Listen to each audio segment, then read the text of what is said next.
Sa kabilang nakaambang 3 araw na tigil pasada ng piston na magsisimula sa Lunes, ginit ng LTFRB na walang extension ng deadline para mag-consolidate ng mga tradisyonal na jeepney. Saksi si Joseph Morong. Ibasura!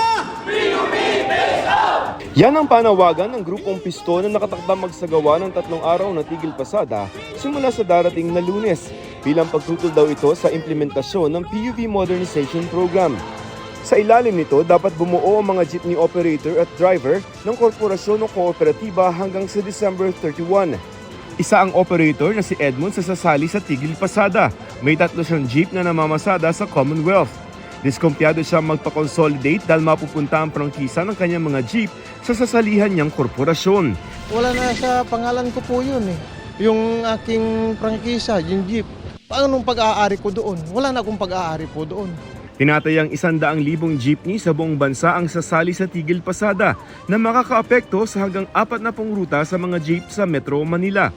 Ilan sa mga ruta na posible maapektuhan ng transport strike sa Lunes ay itong kahabaan ng Commonwealth Avenue dito sa Quezon City dahil ilan dun sa mga jeep na namamasada dito ay miyembro ng grupong piston. Kapag talagang inabsulot nila kami, ang January ng 2024 ang magkakaroon ng isang malaking transport crisis.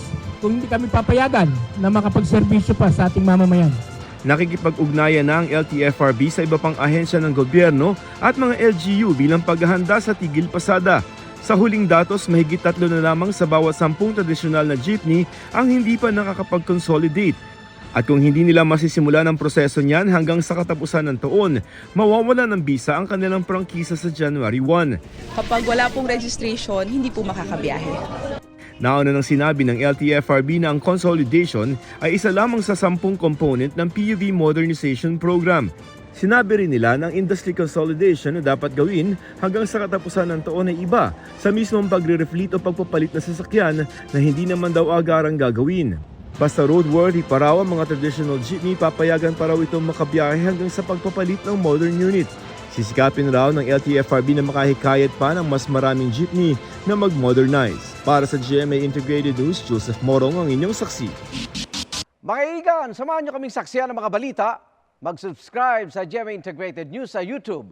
Para sa mga kapuso abroad, samahan niyo kami sa GMA Pinoy TV at sa www.gmanews.tv.